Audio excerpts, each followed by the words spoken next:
Aleluia. Veio para o que era seu, e os seus não o receberam. Mas a todos quantos o receberam, deu-lhes o poder de serem feitos filhos de Deus, a saber, os que creem no seu nome. João capítulo 1, versículo 11 e 12. João capítulo 1, versículo 11 e 12. Veio para o que era seu, e os seus não o receberam. Mas a todos quantos o receberam, deu-lhes o poder de serem feitos filhos de Deus, a saber, os que creem no seu nome. Queridos, nós temos 6 pronomes pessoais: eu, tu, ele, nós, vós, eles. E o Senhor me deu um direcionamento para trabalhar com os irmãos, algumas revelações dentro desses pronomes. E hoje eu quero começar falando para você sobre eu. Eu. Quem eu sou. Então hoje eu vou falar sobre o eu. Outro dia, depois eu falo sobre os outros. Então, eu queria que você fizesse uma coisa agora. Tá? Mentalmente. Eu queria que você entrasse no túnel do tempo e fosse para Jerusalém, sexta-feira, dia da crucificação de Jesus. E eu queria que você agora mentalizasse você dentro de Jerusalém, no dia da crucificação, no meio daquela multidão. Tenta.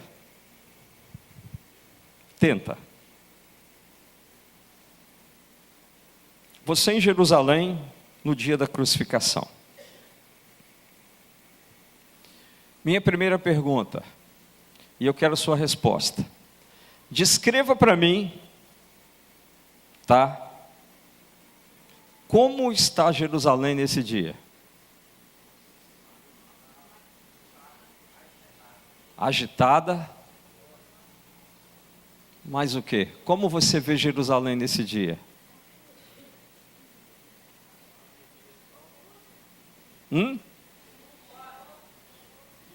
Tumulto. Mais o quê?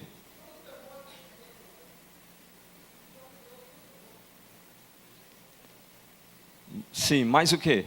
Como? Tristeza, dor, choro.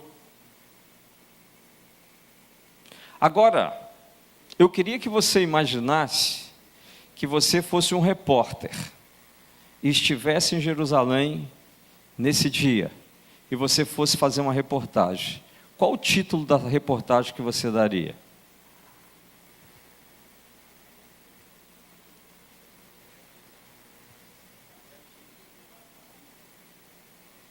Hein? Imagine que você está em Jerusalém no dia da crucificação, você está diante daquela situação toda de Jerusalém, a cidade de perna para o ar, tá? Barrabás sendo solto, Jesus sendo crucificado, atravessando a rua, todo,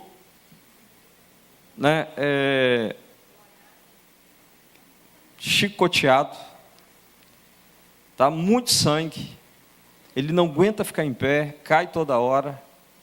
A multidão toda ali havia gritado uns momentos atrás: crucifica, e Pilatos teve que a crucificação dele. Você está no meio disso tudo, você está vendo isso tudo, você é um repórter, você vai escrever uma matéria. Qual o título da matéria que você escreveria?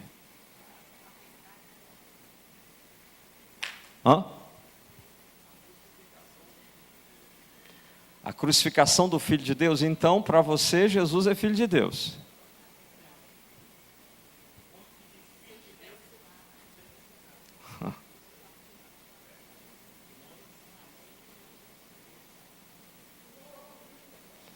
Eu quero que você pense nisso. Eu sei que você nunca pensou nisso. Tá? Agora eu vou te fazer outra pergunta. Tá difícil responder, né? Eu sei que é difícil. Não é fácil.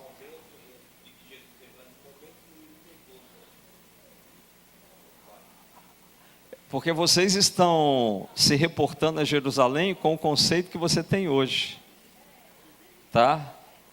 Você teria que se colocar em Jerusalém não com o conceito bíblico que você tem hoje.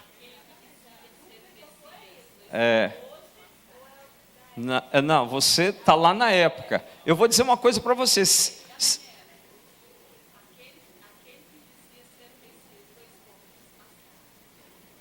Pastora Shirley tem uma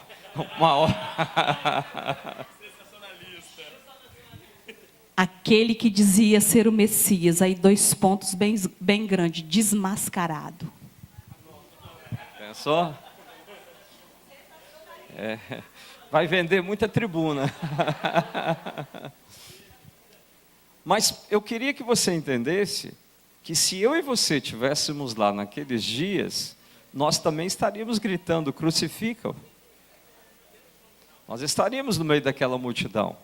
Agradeça a Deus porque você está vivendo nesta época.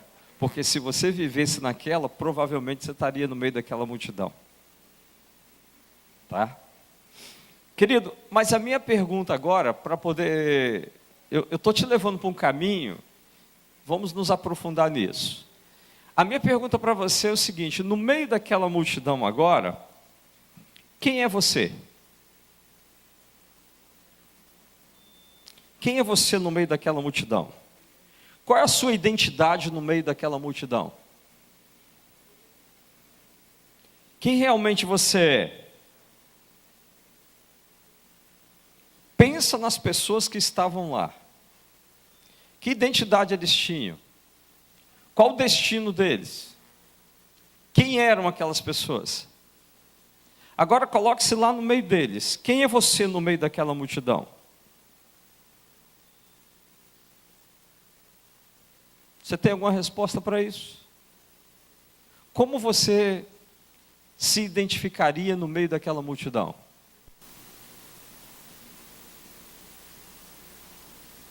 Um pouquinho difícil, né?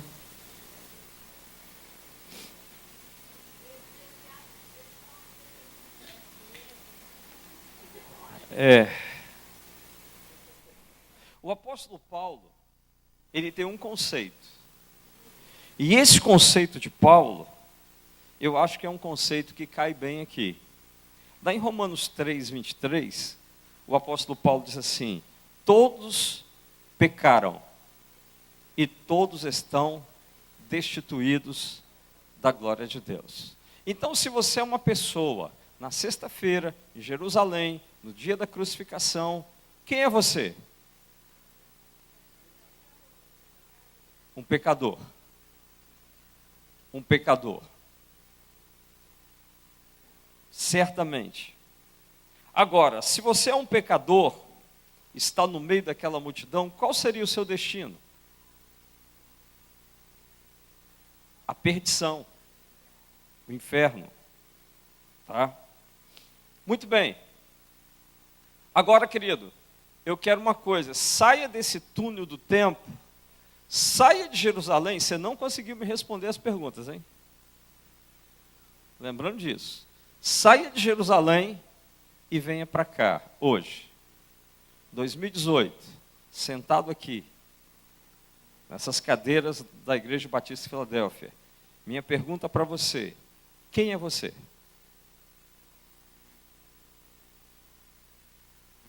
Quem é você? Para responder essa pergunta, eu vou te ajudar. Vou te ajudar para responder essa pergunta: quem é você? E tem 2 formas para você responder essa pergunta. Primeira, imagine que você está diante de um espelho. Diante de um espelho, quem você vê? A sua imagem, refletida no espelho, você mesmo. Perfeito? Agora faça a pergunta: quem sou eu? Olhando para o espelho. Qual é a resposta que você tem?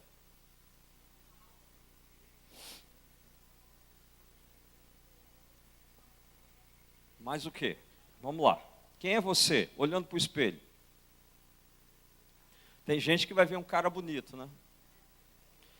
Um cara bonito, elegante, um homem bondoso, simpático, feliz, trabalhador, honesto.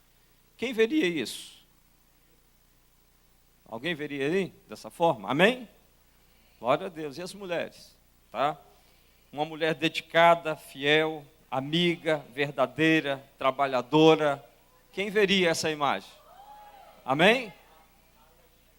Aleluia. Glória a Deus. E mais algumas coisas, né? Amém?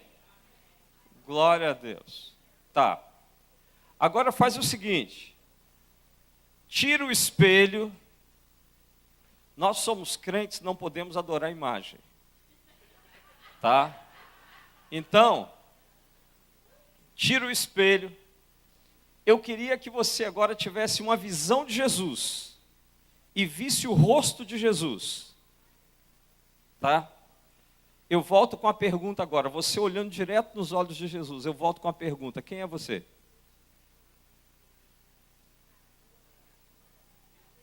Hein? Hein? Pecadora? Mais o quê? Ué, mudou o conceito? Diante do espelho isso é uma coisa, diante de Jesus isso é outra. Hein? A maioria das pessoas muda o conceito. A maioria das pessoas mudaria o conceito. Diante do espelho isso é uma coisa. Diante de Jesus isso é outra. Por que muda?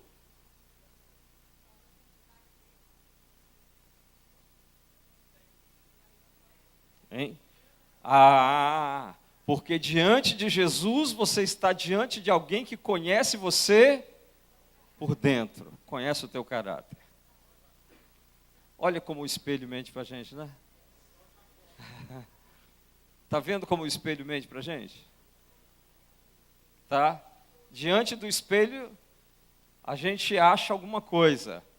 Agora diante de Jesus você se vê outra coisa. Tem isso também, né? Então, irmãos, quem você é quando você olha para Jesus? Aí você vai dizer que você é um pecador, você vai dizer que você... Vai ter um monte de coisa aí que você vai colocar. Sabe que isso foi o que aconteceu com Pedro? Lucas, não precisa abrir sua Bíblia, capítulo 5, versículo 8. Jesus disse para Pedro assim, Pedro, lança a rede do outro lado. Aí Pedro lançou a rede do outro lado. Aí Pedro pegou muito peixe. E o barco estava lotado de peixe.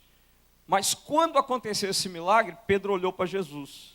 E sabe o que Pedro disse para Jesus? Senhor, retira-te de mim, porque eu sou pecador. Pedro teve exatamente essa visão. Pedro olhou para Jesus, e quando ele olhou para Jesus, ele disse, eu sou pecador, retira-te de mim, Senhor, porque eu sou pecador. Foi ele olhar para Jesus, depois do milagre da multiplicação dos peixes, Pedro entendeu que ele era um pecador. Mas irmãos, agora, voltando a Jerusalém, vamos voltar para Jerusalém agora. Qual sua visão? Nas ruas de Jerusalém, você está vendo um homem que foi chicoteado, um homem que está todo, rasgado, seu corpo rasgado pelos chicotes, muito sangue derramando nas ruas de Jerusalém, carregando a haste da cruz, uma coroa de espinho na cabeça, os soldados atrás mandando ele levantar e batendo, chicoteando mais ainda esse homem. Você está vendo tudo isso. Agora nós vamos mudar a pergunta. Você não conseguiu me responder. Quem é você? Naquele lugar. Muda a pergunta agora. A pergunta agora deve ser a seguinte, tá? Por que todo esse sofrimento? Muda a pergunta. Por que todo esse sofrimento? Qual a sua resposta para isso? Por que ele está sofrendo tanto?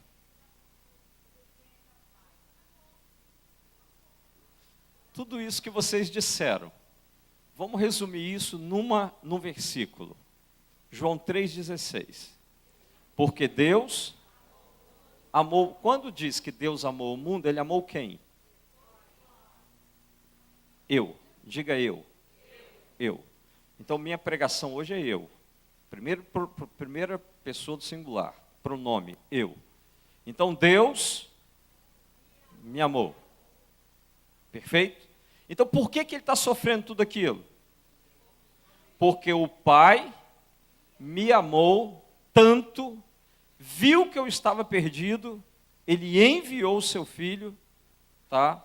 Por amor a mim. Por amor a mim. Tá certo?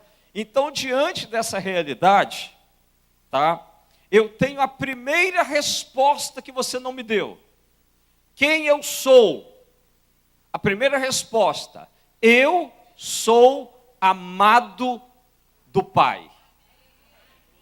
É a primeira resposta eu tenho. Então, diante dessa realidade, quem eu sou? Eu sou amado do Pai. Diga isso. Você nunca pode esquecer disso. Isso tem que estar dentro do teu coração. Você nunca pode esquecer dessa realidade. Então, quem sou eu? Eu sou amado do Pai. O Pai me amou. Tá? Eu sou amado por Deus. Eu sou importante para Deus. Tá? E tão importante que Ele deu o Filho dele por amor a mim. Amém? Está entendendo, querido? Então guarda isso no seu coração. Agora, a Bíblia diz assim: porque Deus amou o mundo de tal maneira que deu seu Filho unigênito. Ele deu para quê? Para morrer. Ele deu seu Filho para morrer em meu lugar. Para morrer em meu lugar. Tá? Então, Jesus morreu em meu lugar por quê? Por causa dos meus pecados. Jesus morreu em meu lugar porque eu era pecador. Quem sou eu em Jerusalém? Um pecador. Então Jesus veio e morreu em meu lugar. Então, se Jesus morreu em meu lugar, tá? Eu tenho a segunda resposta. Quem sou eu? Eu tenho um valor incalculável. Quem sou eu? Primeiro, eu sou amado por Deus. Segundo, eu tenho um valor incalculável. Meu irmão, se juntar todo o euro do mundo, se juntar todo o dólar do mundo, todo o dinheiro de todos os países, ainda assim é pouco, não dá para pagar o preço que Deus pagou pelo resgate da sua vida. Nenhum dinheiro no mundo consegue pagar o preço que Deus pagou por você. Então isso significa o quê? Quem é você? Amado por Deus, e você tem o quê? Um valor incalculável. Eu quero dizer algo para você. Hoje nós estamos vendo muitas pessoas suicidando.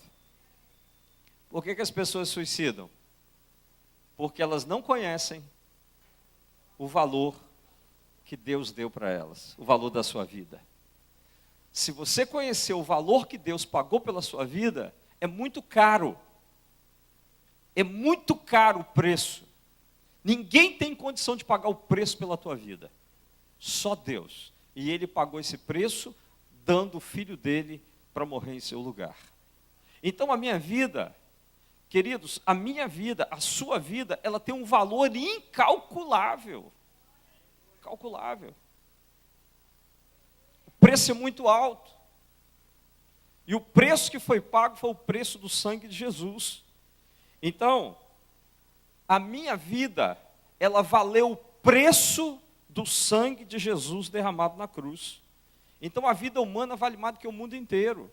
A própria Bíblia diz isso. Jesus diz: por que aproveitaria o homem ganhar o mundo inteiro e perder sua alma? Ou o que dará o homem em troca da sua alma? Então o mundo inteiro, tudo que tem no mundo, ainda é pouco para o valor que Deus deu à sua alma. Deus deu à sua vida. Amém? Glória a Deus. Tá? Muito bem. Agora eu pergunto para você. Eu vou ler um texto e você me responde dentro desse texto. Veio para o que era seu, e os seus não o receberam. Mas a todos quantos o receberam, deu-lhes o poder de serem feitos filhos de Deus, a saber, aos que creem no seu nome. Minha pergunta: quem eu sou? Filho de Deus. Quando você recebe Jesus Cristo como seu Senhor e como seu Salvador, então você agora torna-se filho de Deus. Olha a palavra dele. Todos quantos o receberam, deu-lhes o poder de serem feitos filhos de Deus. Então vamos lá. Nós temos agora o seguinte. Na Bíblia, você vai encontrar muita genealogia. Tá? O que significa toda essa genealogia na Bíblia? Antes que você me responda, deixe-me dizer para você que todo o processo de identidade passa pela paternidade. Ninguém consegue ter uma identidade definida se não tiver uma paternidade conhecida e abençoada. Eu vou repetir porque isso é importante, tá? Todo o processo de identidade passa pela paternidade. Ninguém consegue ter uma identidade definida sem ter uma paternidade conhecida e abençoada. Amém? Está entendendo? Então, o que nós vamos observar? Nós vamos observar que, se eu sou filho de Deus, então logo eu tenho um pai. Amém? Que é Deus. Amém? Então veja bem. Quem sou eu? Primeira resposta: eu sou amado por Deus. Segunda: eu tenho um valor incalculável. Terceira resposta sobre quem eu sou: eu sou filho de Deus. Então, se eu sou filho de Deus, consequentemente eu tenho uma identidade revelada. Eu tenho uma identidade revelada. Romanos 8, a partir do versículo 14. Abra lá para você ler esse texto aí. Romanos 8, versículo 14. Vou deixar você abrir sua Bíblia. Romanos 8, 14. Pois todos os que são guiados pelo Espírito de Deus são filhos de Deus. Porque não recebeste o espírito de escravidão, para outra vez estardes em temor, mas recebeste o espírito de adoção de filhos, pelo qual clamamos, Abba Pai. O mesmo Espírito testifica com o nosso espírito que somos filhos de Deus. Se somos filhos, também somos herdeiros de Deus e co-herdeiros de Cristo. Se porventura com Ele padecemos, para que também com Ele sejamos glorificados. Então o que significa isso? Paulo está expressando aqui essa filiação, essa identidade. Eu tenho uma identidade. A minha identidade é o quê? Eu sou filho de Deus. Então logo eu tenho um pai. Tá? Paulo expressa isso. Quando você olha para a Bíblia Sagrada, você vai ver uma lista de genealogia. Fulano, filho do fulano, ou fulano, pai do fulano, que foi pai do outro, que foi pai do outro, e assim vai. Por quê? Porque a Bíblia está dando a cada um deles uma identidade. E não consegue ninguém ter uma identidade se não tiver uma paternidade. Então é por isso que a palavra de Deus tem essas listas de genealogia. Porque você vai ter o quê? Você vai ter um povo que tem identidade. Um povo que tem paternidade. Tá? Então, amado, nós precisamos entender quem nós somos. Quem eu sou? eu sou filho de Deus.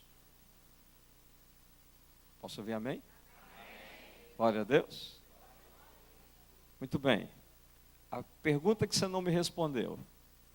Quem é você? Lá do início. Primeiro, eu sou o quê? Amado pelo Pai. Amado por Deus. Segundo, eu tenho um valor incalculável. Não sou qualquer um. Eu tenho um valor incalculável. Eu tenho um preço que foi pago por mim, que é um preço que o mundo inteiro não consegue pagar o preço que eu... Né? Amém? Glória a Deus. Essa semana eu estava ouvindo um pastor, e ele chegou num restaurante e tinha um homem de muleta. Então ele chegou perto daquele homem, para orar por aquele homem, e ele disse assim: você está sentindo dor? Ele falou: estou. Ele falou: posso orar por você? Ou melhor, ele disse assim: eu posso resolver seu problema. Aí o camarada disse para ele assim: mas você é médico? Ele falou: eu estou no nível acima. Tá? Eu estou no nível acima. Tá? Entendeu? Aí o cara disse: mas como assim? Ele falou: o negócio é o seguinte, você está com dor, não está? Você quer ir embora para casa continuando com a dor, ou você quer que eu resolva o seu problema? Não, eu quero que você resolva o problema. Então tá, tudo bem, senta aqui. Eu vou resolver o seu problema. E orou por ele, e a dor foi embora. Amém? Mas o que acontece? O que acontece é o sentimento de você saber quem é você. Não, eu não sou médico, eu estou num nível acima. Por quê? Porque eu sei quem eu sou. Eu sei o preço que foi pago por mim. Eu sei a autoridade que ele me deu. Daqui a pouco eu vou falar um pouquinho sobre essa autoridade. Tá? Então, sabe por que nós não operamos? Por que nós não operamos da forma como nós deveríamos operar? Porque nós não temos identidade, não sabemos quem nós somos. Nós não temos a identidade formada. Nós não sabemos quem nós somos. Porque se nós soubéssemos quem nós somos, nós iríamos operar no nível que Deus preparou que nós operássemos. Tá? A partir de agosto, toda quinta-feira, a partir da primeira quinta-feira de agosto, eu vou ministrar aqui na igreja, todas as quintas. Eu não sei quanto tempo eu vou levar para isso não, mas eu vou ministrar aqui na igreja, toda quinta-feira, a partir da 1ª de agosto, uma escola de cura. Tá?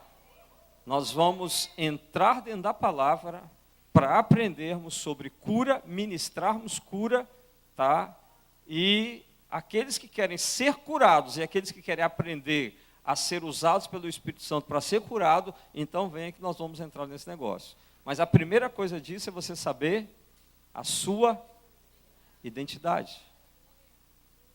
Por que nós não operamos, irmão? Porque nós não sabemos quem nós somos. Nós não sabemos quem nós somos. Nós não tomamos posse da nossa identidade. Tá? Então nós precisamos tomar posse da identidade. Agora vamos para frente, caminhar um pouquinho mais. Tá? O que Paulo diz? Paulo diz o seguinte. Ele diz: se somos filhos, somos também o quê? Herdeiros. Herdeiros de Deus e co-herdeiros de Cristo. O que esse versículo fala para mim e para você? Esse versículo fala o seguinte, bem, vou um pouquinho acima para você ter mais entendimento ainda. A Bíblia disse: não recebeste o espírito de escravidão, para outra vez estares em temor, mas recebeste o espírito de adoção. Quem é adotado aonde? Numa família. Quem é adotado numa família. E se você é adotado na família, você passa a ter direito à herança. A herança como filho legítimo. Tá certo? Então, veja bem, agora eu volto para a pergunta. Tá? Quem é você? Filho é o terceiro, agora é o quarto.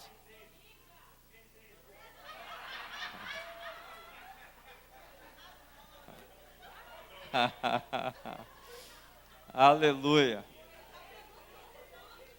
Já Já está na revelação seguinte, né? Vamos lá. Quem é você? Você é membro da família de Deus. Primeiro, quem é você? Sou amado de Deus. Segundo, tem um valor calculável. Terceiro, sou filho de Deus. Quarto, eu sou membro da família de Deus. Amém? Então agora para aí, querido. Isso muda o que para mim? Isso muda tudo. Por que muda tudo? Porque isso muda o meu conceito. Isso muda o meu conceito. O que a palavra está dizendo? A palavra está dizendo que eu sou herdeiro. A palavra está dizendo que eu sou herdeiro de Deus. Tá? Então isso significa o que exatamente para mim? Isso significa que existe, tá, uma herança. Uma herança. Agora, se existe uma herança, Jesus disse assim: eu vou para o Pai, na casa do Pai tem muitas moradas, eu vou preparar lugar, depois eu vou buscar vocês e vou levar vocês para morar aonde? Na casa do Pai. Amém? Então, eu quero que você entenda uma coisa. Quem é Deus? Deus é um rei. É o rei de tudo. E esse rei também é o meu Pai. E eu vou morar na casa do rei. Então, onde eu vou morar?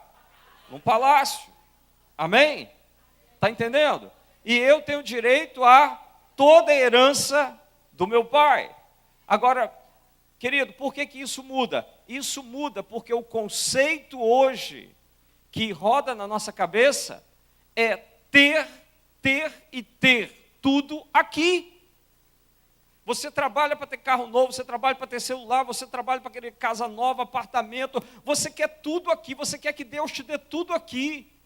Você só está de passagem aqui, você não pertence a esse lugar, você pertence ao reino dos céus, você é dele, tem um reino, tá? Então isso muda. Então aqui pouco importa, porque hoje, com esse evangelho e essa teologia da prosperidade, nós queremos que Deus nos dê tudo aqui, mas Deus não está preocupado, tá? Eu quero dizer para você que Deus se preocupa com você em todos os ambientes. Deus se preocupa com você aqui. Deus quer o seu melhor aqui. Mas o seu coração não pode estar aqui. O seu coração tem que estar nele, no seu Pai. Porque existe uma herança para você. E essa herança, querido, não é aqui não. Porque aqui você está só de passagem. Aqui você é forasteiro. Aqui você é só mordomo daquilo que Ele está te dando. Mas a sua herança é eterna. Amém? Então o que eu sou? Eu tenho que ter consciência. Eu sou membro da família de Deus. Eu vou morar com o meu Pai. Eu vou morar no céu. Eu vou para o céu. Eu tenho que ter consciência e convicção de que Deus tem algo e eu vou viver na eternidade junto com Ele, nas moradas celestiais juntos com o meu Pai. Eu sou um cidadão do céu. Eu mudo o meu foco. Porque hoje, infelizmente, as pessoas estão com foco na terra. Infelizmente, hoje o humanismo tomou conta. Infelizmente, dentro das igrejas hoje, tá? Muitos ministros do evangelho, eles estão pregando humanismo puro. É só humanismo. É só você se dar bem, você crescer, é só você ter, é só ostentar as coisas. Querido, não importa se eu estou usando uma camisa de marca ou se eu estou usando uma camisa sem marca nenhuma. Isso não é importante para mim. Eu tenho uma herança que é celestial e essa ninguém rouba, ninguém toma. É a herança que Deus tem para mim. Não importa se eu vivo num apartamento na beira da praia ou se eu vivo numa periferia. Não importa. Isso não tem importância nenhuma. O que importa é que eu sou filho de Deus e Deus tem uma herança e eu tomarei posse da minha herança nas mansões celestiais. Isso é o que é importante. Eu tenho que ter consciência quem eu sou. Porque quando não se tem consciência daquilo que você é, você fica trabalhando em cima de ter coisas para ostentar aquilo que você tem. Então, vou colocar no Facebook, estou em tal lugar, eu tenho isso, eu adquiri isso, e fica mostrando para todo mundo que tem. Você não tem necessidade de mostrar para ninguém o que você tem, o que deixa de ter, porque você tem que ter consciência daquilo que você é. Eu sou filho de Deus, eu tenho uma família, e a minha família é a família do céu. Amém? É consciência de quem eu sou. Se eu tenho essa consciência, eu não fico perdido, eu não fico aí perdido dentro do humanismo, dentro do materialismo do mundo. Não posso estar perdido dentro do materialismo. Eu tenho que ter segurança de quem eu sou em Deus. Amém? Ah, irmãos, quanta coisa louca. Quanta coisa louca. Eu fico preocupado. Porque às vezes a gente vê os irmãos assim, eu estou fraco, eu estou enfraquecido, eu estou isso, eu estou aquilo. Me preocupa, porque isso é falta de identidade. É falta de saber quem é. É falta de você colocar o foco na coisa certa. Agora, então, quem eu sou? 4 respostas. Amém? Guardou? Bem, se você é filho de Deus, então você tem um pai. Amém ou não amém? Eu estou na igreja pentecostal ou não, hein? Que negócio é esse? Eu acho que vocês estão meio meio atordoados hoje, hein? Tá? As perguntas deixaram vocês meio... Então vamos lá. Se você é filho de Deus, você tem o quê? Um pai. Um pai. Você tem um pai. A minha pergunta: o que você tem recebido do seu pai?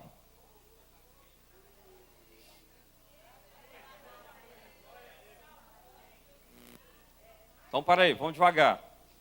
Vamos devagar, tá?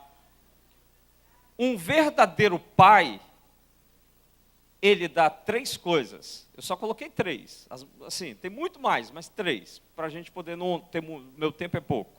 3 coisas. Um verdadeiro pai dá paternidade. É a primeira. Paternidade. O que é paternidade? Paternidade envolve o quê? Primeira coisa, paternidade envolve segurança. Um bom pai protege o filho. Imagine que você está com um filho de 2 aninhos na beira de uma piscina e você está longe. De repente você olha, teu filho está lá na beirinha da água da piscina. Você, como pai, o que você vai fazer? Você vai correr para pegar a criança. Isso é o pai, a mãe não. Não, a mãe não corre, ela só grita, desespera. Ai, meu filho, alguém pega meu filho. Não é? Não é assim? A mãe só grita.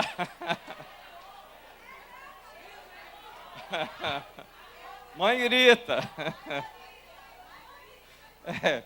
A maioria vai só gritar. Se for minha esposa, então só grita. Ah, meu Deus, pelo amor de Deus, alguém pega meu filho. Mas o que um pai faz? O pai não grita. O pai corre e pega a criança. Amém?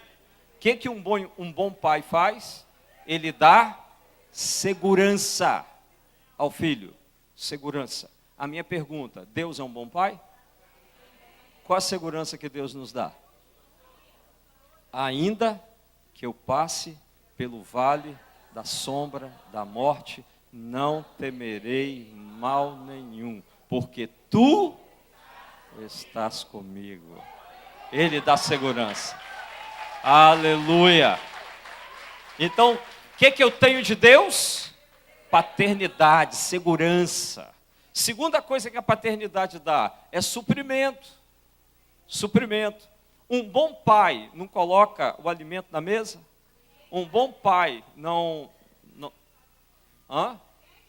Ah, ela quer defender o lado dela. Jesus. Amém. Bem, um bom pai, ele supre a sua família, ele supre os seus filhos. Supre com roupa, supre com alimento, supre com tudo aquilo que é necessário. Não é isso? A minha pergunta é, Deus é um bom pai? Amém? O salmista diz, eu fui moço e hoje eu sou velho, mas eu nunca vi um justo mendigar o pão, porque Deus supre. Amém? Glória a Deus. Então, o que nós temos de Deus? Nós temos paternidade, nós temos suprimento, nós temos segurança do nosso Pai. Amém? Agora, a coisa mais importante que um pai pode dar para um filho, queridos, não é o suprimento nem a segurança, é a presença. É a presença. Porque a presença de um pai molda o caráter do filho. É a presença do pai que faz toda a diferença dentro de casa. Tá certo? Um pai tem que ser presente. Tá?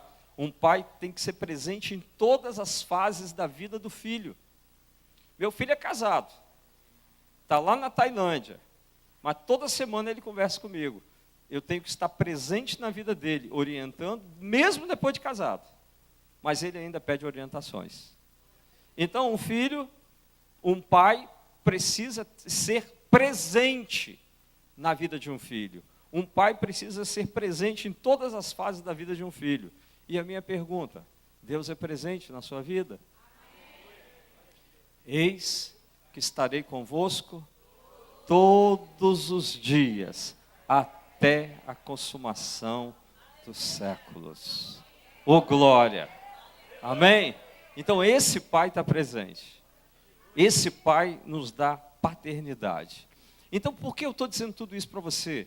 Porque quando você tem certeza disso tudo, você não entra em crise.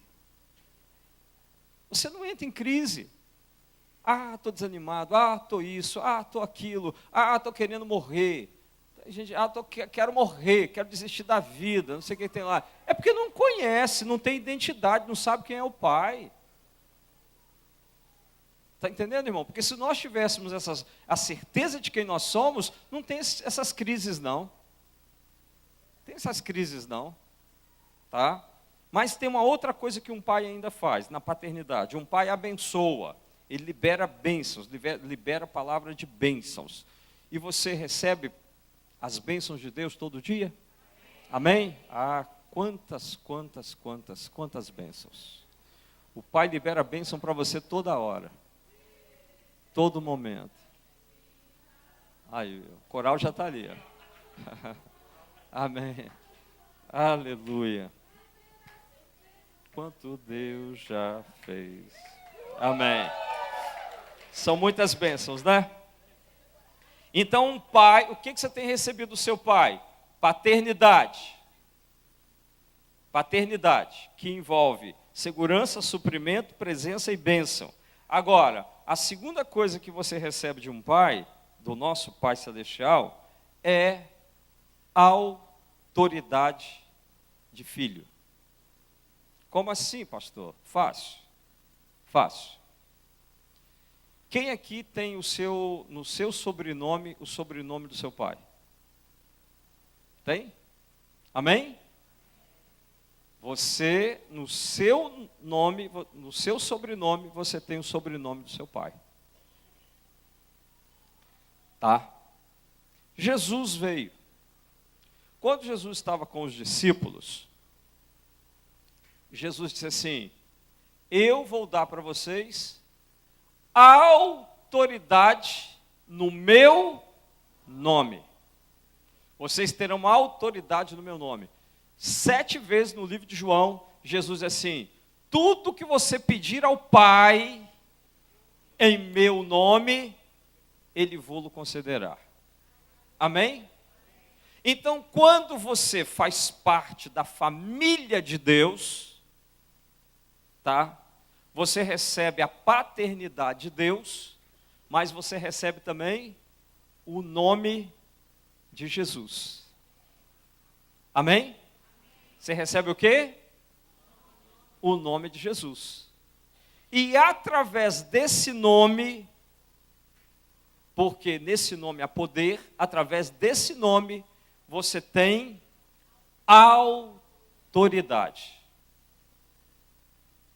Está entendendo? Jesus disse, é-me dada toda a autoridade nos céus e na terra. Então, todo o universo, todas as hostes espirituais reconhecem o nome dele. O nome de Jesus é autoridade no céu, na terra e debaixo da terra. O nome de Jesus tem poder em todo lugar. É por isso que o nome de Jesus não deve ser usado de qualquer jeito. Você tem que saber usar o nome de Jesus, porque o nome de Jesus é autoridade. O nome de Jesus é autoridade. O nome de Jesus é tão autoridade que os demônios não falam o nome de Jesus. Pega um endemoniado para você ver. Ele não fala o nome de Jesus. Ele vai dizer o homem lá de cima, ele vai dizer o homem de branco, mas ele não fala o nome de Jesus. Porque o nome de Jesus é poder. O nome de Jesus é autoridade. Então, você é filho de Deus. O que você tem? Você tem autoridade concedida pelo nome de Jesus. Amém? Está entendendo, querido? Você precisa aprender a usar essa autoridade. Você precisa aprender a usar isso. É por isso que nós vamos fazer uma escola de cura aqui. Você aprender a usar a autoridade que você tem no nome de Jesus. Tá? Então, como filho de Deus, veja bem, vamos por partes aqui. Deus enviou Jesus. Jesus é o Filho de Deus. Atos 10, 38. O que diz lá? Como Deus ungiu a Jesus de Nazaré com o Espírito Santo e com poder, para desfazer todas as obras do diabo. Amém? Deus ungiu Jesus de Nazaré, o seu Filho, com o Espírito Santo e com poder, para desfazer todas as obras do diabo. Muito bem, o Filho unigênito recebeu isso. Você também é filho. E o que Jesus disse antes dele subir? Ficar em Jerusalém, até que do alto sejais revestido de poder. Foram revestidos de poder? Foram. E você? Também. Quando você recebe o Espírito Santo na sua vida, você é revestido de poder. Poder para desfazer todas as obras do diabo. Vamos mais um pouquinho. Quem é você? Eu sou filho de Deus. E como filho de Deus eu tenho o quê? Paternidade e autoridade. Autoridade. Você tem o quê? Paternidade e autoridade. Do nome de Jesus. Amém? Caminhando mais um pouquinho. Terceira coisa que você recebe. Você recebe de Deus autoestima. O que é autoestima? Amor, elogio, carinho, abraço, palavra de afirmação, direção, destino. Um bom pai, ele cuida da autoestima do seu filho. Um bom pai, ele não deixa o seu filho na baixa estima. Até para corrigir, um bom pai sabe corrigir um filho de maneira que ele faz isso com autoestima. Até para corrigir. Tá? Então, um pai, ele dá ao seu filho autoestima, carinho, elogio, palavras de bênçãos. Ele corrige também da forma correta, exercendo amor. Ele cuida, ele tem cuidado do filho na área emocional. Na área emocional. Irmãos, vocês precisam aprender a cuidar dos seus filhos na área emocional. Tem palavra que você não pode falar para o seu filho. Nem na hora da raiva. Tem palavras que você não pode liberar sobre seus filhos. Então, o que é você? Cuidar do emocional da criança. Cuidar do emocional do filho. Aí eu pergunto para você, Deus, Ele cuida dessa área da nossa vida? Deus cuida de nós? Cuida. 1 Pedro 5, 7 diz assim, lançai sobre Ele toda a vossa ansiedade, porque Ele tem cuidado de vós. Quem é esse vós aí? Eu e você. Então o que a Bíblia diz que Deus tem comigo e com você? Cuidado. Isso é o trabalho de Deus na nossa autoestima. Amém? Está entendendo, irmão? Glória a Deus. Muito bem, agora para eu terminar, os poucos minutos que me restam, eu quero dizer para você o seguinte. O diabo, ele é inimigo de Deus. Tá? Ele pode derrotar Deus? Não, ele não pode derrotar Deus. Então, como ele não pode derrotar Deus, o que ele faz? Ele procura atacar os filhos. Ele não consegue derrotar o pai. Então ele vai atacar onde? Os filhos. Tá? Agora a pergunta é: se o diabo tem um plano para atacar os filhos, como ele vai fazer isso? Como é o ataque do diabo aos filhos? Nas 3 áreas que o pai, tá, atua na vida do filho. O que você recebe de Deus? Paternidade, autoridade e autoestima. Onde o diabo vai atacar isso na vida do filho? Nessas 3 áreas: paternidade, autoridade e autoestima. Então o que ele faz? Aí ele começa o trabalho dele. Atacando o quê? A paternidade. Por quê? Porque se ele tirar ou ofuscar a sua paternidade, ele consegue neutralizar a sua identidade. Se ele conseguir neutralizar, ofuscar a sua paternidade, ele consegue tocar na sua identidade. Então, veja bem, nós nos relacionamos com Deus como Deus. Deus, Senhor nosso Deus, que está sentado no seu trono de glória, de majestade. Ah, Senhor nosso Deus, isso e aquilo. Você conhece Deus como Deus, você conhece Deus como Rei, você se relaciona com Ele como Rei. Mas a questão não é essa. A questão é qual o seu nível de relacionamento com Ele como Pai. É aqui que está o problema. É raro pessoas que se relacionam com Deus como Pai. É muito raro. Porque nós nos relacionamos com Deus como um Deus. Agora imagine uma coisa, você dentro da sua casa, com seu pai. Pai, quero falar de um assunto com o senhor aqui. A questão é essa, nossas finanças é isso e tal. Pá, muito bem. Aí passa o resto do dia seu pai dentro de casa com você, você não abre a boca e não fala mais nada com ele.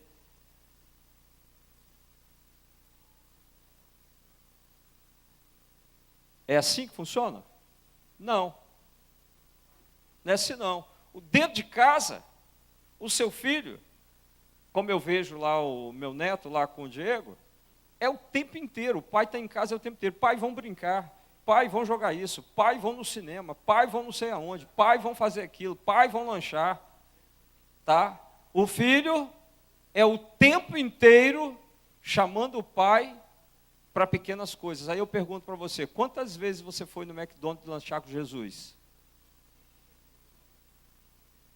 Você se escandaliza quando eu falo isso. A sua religião não permite isso. É. Você se escandaliza. Quantas vezes você chamou Jesus para ir no cinema? Nenhuma. Sua religião não permite isso. Ele não é o teu pai? Ele não pode assistir um filme com você? Que pai é esse? Irmãos, nosso relacionamento é religioso. Nosso relacionamento com Deus é um relacionamento de religiosidade. Tá? Quantas vezes você sentou com seu pai no jardim e contemplou a beleza das asas de uma borboleta? E disse, cara, como você fez isso? Que coisa linda essa borboleta. Você aprecia a natureza com ele? Você passeia com ele? Você já chamou Jesus para poder tomar um lanche com você? Difícil, né? Se você chamar, ele vai pagar o lanche para você ainda. Vai, né? Interesseiros. Mas, irmãos, qual é o nosso relacionamento com o nosso Pai? Como é que é? Às vezes eu falo assim, olha, Deus me disse isso. As pessoas dizem, como é que Deus fala com você? Pô, mas é tão natural, Ele não fala com você não? É natural. Se você tem relacionamento, Ele fala. Ele diz. Ele mostra as coisas. Irmãos, você quer ver uma coisa? Hoje, essa semana aí, deu nos jornais que o Paulo Hartung não seria candidato. Não é isso? Está aí nos jornais aí. 4 anos atrás, Deus me disse isso. 4 anos atrás, eu já sabia disso. Tá? 4 anos atrás. Ele já tinha me falado. A gente teve uma reunião. A gente estava batendo um papo. E nesse papo que a gente estava batendo, ele disse para mim, vai acontecer isso, isso e isso. Qual a sua intimidade com o seu pai? Qual a sua intimidade com ele? Onde que o diabo vai trabalhar? O diabo vai trabalhar para neutralizar a sua intimidade com Deus. O diabo vai trabalhar para não deixar você ter relacionamento íntimo de paternidade com esse pai. Porque aí você não sabe quem você é. Se você não tem esse relacionamento. Tá? Então o diabo, ele não importa se você é crente. O diabo não importa se você trabalha muito na obra de Deus. O diabo não importa se você serve aqui na igreja. Ah, eu estou limpando a igreja na minha escala, eu vou lá, eu limpo, eu trabalho, eu estou na introdução, eu canto no coral, eu faço isso, eu faço aquilo. O diabo não está preocupado com isso. A única coisa que o diabo está preocupado é se você vai parar para conversar com Deus. Se você for parar para conversar com Ele, Ele vai tentar fazer tudo para você não fazer isso. O problema, querido, não é o quanto você trabalha para Deus, o problema é o quanto você conversa com Ele. Tá? Dentro da sua casa. Você já pensou, o pai e o filho passam o dia inteiro e nenhum troca uma palavra? Que paternidade é essa? Então, esse relacionamento com o pai tem que ser livre, espontâneo, com respeito. Nós precisamos respeitar o Senhor, respeitar, mas tem que ser um relacionamento espontâneo, livre. Livre. Tem que ser um relacionamento diário. Você tem que conversar com o Senhor o dia todo. Você tem que falar com Deus o dia todo, no trânsito, no ônibus. Você quer ver um negócio, querido? Quando você está dentro do ônibus, ou quando você está no ponto de ônibus, ou até mesmo lá no trabalho, você não está conversando lá no WhatsApp? Não está mandando no WhatsApp, conversando com pessoas? E por que você não conversa com seu pai? Por que não conversa com ele? Precisamos aprender a ter relacionamento com Deus. Tem um camarada, uns profetas aí meio doido, mas eles têm um relacionamento com Deus que é de dar inveja, irmãos. Porque os camaradas estão andando assim, tem um profeta aí, gente de Deus mesmo, tá? Homem de Deus, que tem experiências com Deus. Às vezes o camarada sai para passar a manhã com o pai, e sabe onde que os dois ficam sentados? Em cima de uma árvore, no galho de uma árvore. Passa a manhã toda sentado no galho da árvore, um conversando com o outro. Você diz, mas que coisa doida, né? Não, é intimidade. Quantas vezes você quis que seu pai fizesse uma casa na árvore para você? Senta na árvore com ele, vai bater papo. Vai bater papo. Às vezes pela manhã eu consigo dar uma caminhada na praia, não é todo dia não. Mas quando eu caminho na praia, eu corro com ele. Tá? Eu digo para ele, não me deixa para trás. Tá? Não me deixa para trás. Caminha no meu passo. E a gente vai conversando. Olha, que gostoso é caminhar com o Senhor. Você precisa aprender isso. Mas vamos lá. Autoridade. A segunda coisa que o diabo quer tirar de você é a autoridade. E como ele faz isso? Ele corta o seu relacionamento com Deus, porque a nossa autoridade, ela vem da nossa intimidade. A nossa autoridade vem da intimidade. Se você não tem intimidade, você não tem autoridade. Por quê? Porque é na intimidade que Deus fala. É na intimidade que Deus fala. Na intimidade, Ele fala para você as coisas. Aí, quando você vai ministrar, ou quando você vai falar, você fala com a autoridade daquilo que você ouviu, na intimidade. Se você não tem intimidade, você não tem nada. Aí eu pergunto ao Senhor, Senhor, me dê pão novo hoje para alguém? Eu preciso dar pão novo para alguém. Aí Ele me dá o pão e eu digo, agora ponha diante de mim a pessoa que você quer que eu dê esse pão. Aí Ele põe diante de mim. Aí eu já sei o que eu vou ministrar e falar para a pessoa. Por quê? Porque antes eu ouvi. Jesus diz assim, o filho não faz nada de si mesmo, sem antes ver o pai fazer. Então você tem que antes ver o pai, depois você faz. Então da onde vem a sua autoridade? Da intimidade com o pai. E é isso que o diabo quer te roubar. Você pode trabalhar na igreja o dia inteiro, ele não está nem aí para você. Você pode passar 24 horas visitando, e andando, e trabalhando, e fazendo tudo para Deus. Ele não está nem aí para você. Agora, se fecha dentro de um quarto, pega a Bíblia, vê se você não vai ser perturbado. Ele vai fazer tudo para não deixar você ter essa intimidade. Bem, o que o Senhor disse? Eis que eu vos dei autoridade para pisar de serpentes e escorpiões, e sobre todo o poder do inimigo, e nada, absolutamente nada, vos causará dano. Amém? Amém, querido? Então o que você tem? Autoridade. Não deixe o diabo te roubar essa autoridade. Não deixe o diabo neutralizar essa autoridade. Para isso você precisa ter relacionamento, intimidade com ele. Agora, em último lugar, o que o inimigo quer roubar de você? Ele quer roubar a autoestima. E para roubar a autoestima ele usa pessoas. Pessoas para dizer assim, você não presta, você não vale nada, você não é nada, você é feio, você é gordo, você é muito magro, você é isso, você é aquilo. Quando disserem para você essas coisas, você já sabe, eu sou amado do Pai, eu tenho um valor incalculável, eu sou filho de Deus, eu pertenço à família de Deus. Amém? Glória a Deus. Eu sei quem eu sou. Eu sei quem eu sou. Amém? Você sabe quem você é? Aleluia. O Pai me ama de montão. Amém? Então, se o Pai te ama dessa forma, se você é quem você é, tá?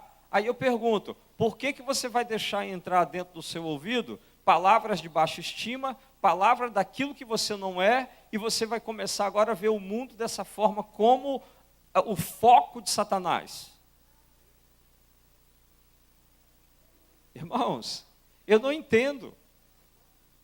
Tem coisa que eu não entendo. Olha, a depressão dá em todo mundo, síndrome do pânico dá em todo mundo, e todo mundo passa por isso, todo mundo passa por aquilo. Amém, eu sei que passa, nós somos seres humanos, nós não somos super-homens não, nós somos seres humanos, mas se nós tivermos essas convicções dentro do nosso coração, eu acho que nós temos as armas para vencer essas coisas.